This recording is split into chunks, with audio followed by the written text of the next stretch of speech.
ఢిల్లీ కేంద్రంగా ఏపీలో కొత్త వ్యూహాలపైన మంత్రాంగం సాగుతోంది.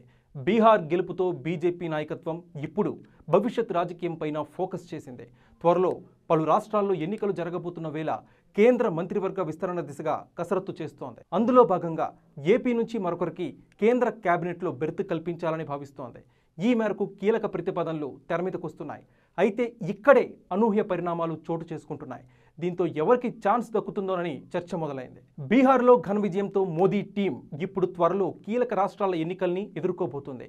ఈ సమయంలోనే కేంద్ర మంత్రివర్గ విస్తరణ దిశగా బీజేపీ అగ్రనాయకత్వం మిత్రపక్షాలతో చర్చిస్తోంది. అందులో భాగంగా ఏపీలో టీడీపీ, జనసేన రెండు పార్టీలు మిత్రపక్షాలుగా ఉండడంతో వారి నుంచి ప్రతిపాదనలు స్వీకరిస్తోంది. తమిళనాడు, పశ్చిమ బెంగాల్లో కూడా ఎన్నికలకి సమయం సమీపిస్తోంది. దీంతో ఈ రెండు రాష్ట్రాల ఎన్నికలు బీజేపీ అధినాయకత్వానికి ప్రతిష్టాత్మకంగా మారబోతున్నాయి.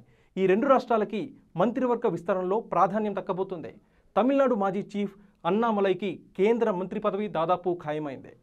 ఏపీ నుంచి కేంద్రంలో టీడీపీ నుంచే ఇద్దరు కేంద్ర మంత్రులుగా ఉన్నారు. జనసేన నుంచి అప్పట్లో అవకాశం ఇచ్చినా పవన్ కళ్యాణ్ ఎలాంటి ఆసక్తి చూపించలేదు. టీడీపీకి ఒక కేంద్ర మంత్రి, మరొకటి సహాయ మంత్రి పదవి దక్కాయి. ఏపీ కేబినెట్లో బీజేపీకి ఒక మంత్రి పదవి కేటాయించారు. కాగా ఇప్పుడు మారుతున్న సమీకరణాల్లో భాగంగా కేంద్ర కేబినెట్లో ఏపీకి మరో బెర్త్ ఇచ్చేందుకు బీజేపీ అధినాయకత్వం సిద్ధంగా ఉన్నట్టు తెలుస్తోంది. అదే సమయంలో ఏపీ కేబినెట్లో కూడా బీజేపీకి మరో మంత్రి పదవి పైన ప్రతిపాదన చేస్తున్నట్టు సమాచారం. ఇదే సమయంలో సామాజిక సమీకరణాలు కీలకం కాబోతున్నాయి. కేంద్ర కేబినెట్లో మంత్రి పదవి తీసుకోవాలని పవన్ కళ్యాణ్ తాజా ఆలోచనగా తెలుస్తోంది. పవన్ కళ్యాణ్ నుంచి ఇద్దరు ఎంపీలు ఉన్నారు. కాగా అందులో మచిలీపట్నం ఎంపీ బాలశౌరి సీనియర్గా ఉన్నారు.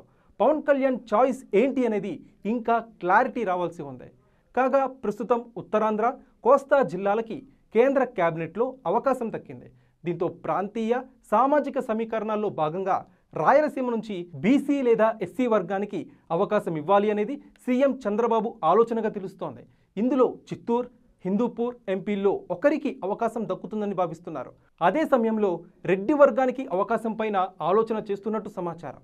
దీంతో నెల్లూరు ఎంపీ వేమిరెడ్డి పేరు కూడా పరిగణలోకి తీసుకునే అవకాశం ఉంది. ప్రధాని మోదీ ఏపీ పర్యటన తర్వాత చంద్రబాబు, పవన్ కళ్యాణ్ ఏపీ నుంచి ఎవరికి కేంద్ర కేబినెట్లో అవకాశం ఇవ్వాలి, మార్పుల గురించి తుది నిర్ణయం ఆధారంగా కేంద్ర కేబినెట్లో కూటమి నుంచి ఎవరికి అవకాశం దక్కుతుంది అనే దానిపై క్లారిటీ వచ్చే అవకాశం కనిపిస్తోంది.